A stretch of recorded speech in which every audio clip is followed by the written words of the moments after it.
Malaysia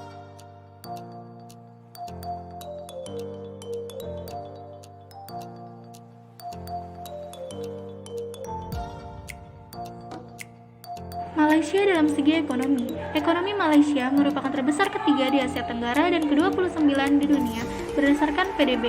Inflasi yang ada di Malaysia hanya sekitar 0,4%, jumlah pengangguran 5,40%, angka kemiskinan 15%, dan pendapatan per kapita lebih dari 2 miliar US dollar di tahun 2019. Pendapatan per kapita cenderung rendah dalam standar global, serta banyak pengangguran dan kemiskinan membuat rakyatnya tidak sejahtera. Oleh karena itu, Malaysia belum dapat disebut negara maju dalam segi perekonomiannya. Teknologi dan inovasi di Malaysia. Malaysia dikenal dengan institusi pendidikan yang sangat peduli dengan riset. Ini dibuktikan dengan banyaknya hasil riset dari institusi pendidikan di Malaysia dengan digunakan oleh industri mereka.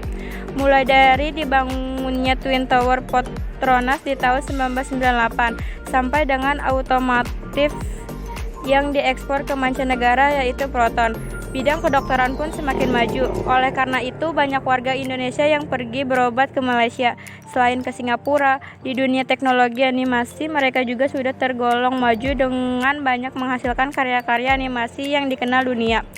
Ini mungkinkan karena didukung riset yang dilakukan oleh institusi pendidikan di Malaysia.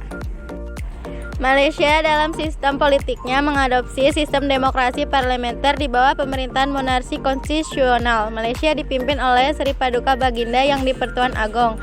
Malaysia memiliki sistem bikameral yang terdiri dari Senat Dewan Negara dan House of Representatives Dewan Rakyat. Namun beberapa menteri dan pimpinan politik tak memahami realitas kehidupan masyarakat. Yang mereka lakukan hanya mendikte apa yang mereka anggap baik saja. Tenaga kesehatan di Malaysia. Malaysia pada umumnya memiliki sistem perawatan kesehatan yang efisien dan terkenal. Rumah sakitnya memiliki peralatan dan fasilitas kesehatan terbaik dan memiliki spesialis di bidangnya. Namun, kelemahan utama rumah sakit umum di Malaysia adalah kekurangan staf, karena banyaknya jumlah pasien yang berobat menyebabkan antrian panjang. Dan terakhir, keamanan.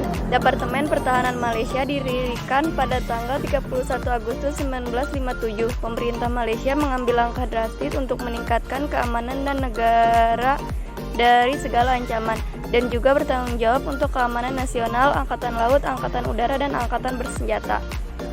Kemerdekaan Malaya, Pulau Pinang, dan Melaka dicapai pada tanggal 31 Agustus 1957 dengan nama Federasi Malaya pada tanggal 16 September 1963.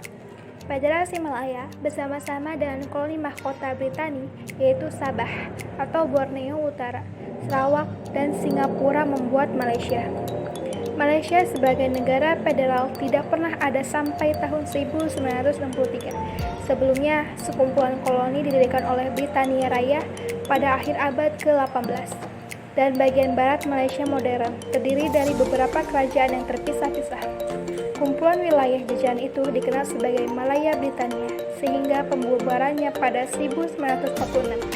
Ketika kumpulan itu disusun kembali sebagai Uni Malaya, karena semakin meluasnya tantangan, kumpulan itu lagi-lagi disusun kembali sebagai Federasi Malaya pada tahun 1948 dan kemudian meraih kemerdekaan pada tanggal 31 Agustus 1957.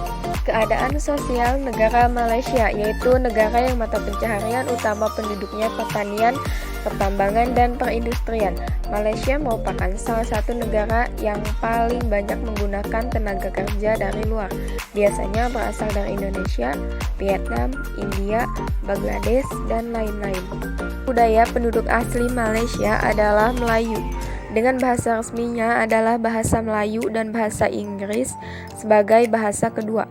Penduduk Malaysia tidak hanya berasal dari suku Melayu, tetapi terdapat juga keturunan Cina, India, Pakistan, Sri Lanka, Bangladesh, dan Tamil.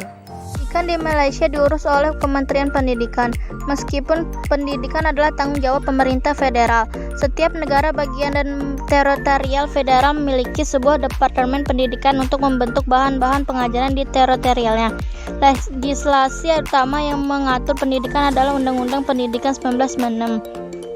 Sistem pendidikan tersebut terbagi dalam pendidikan prasekolah, pendidikan dasar, pendidikan menengah, pendidikan pasca menengah, dan pendidikan tinggi.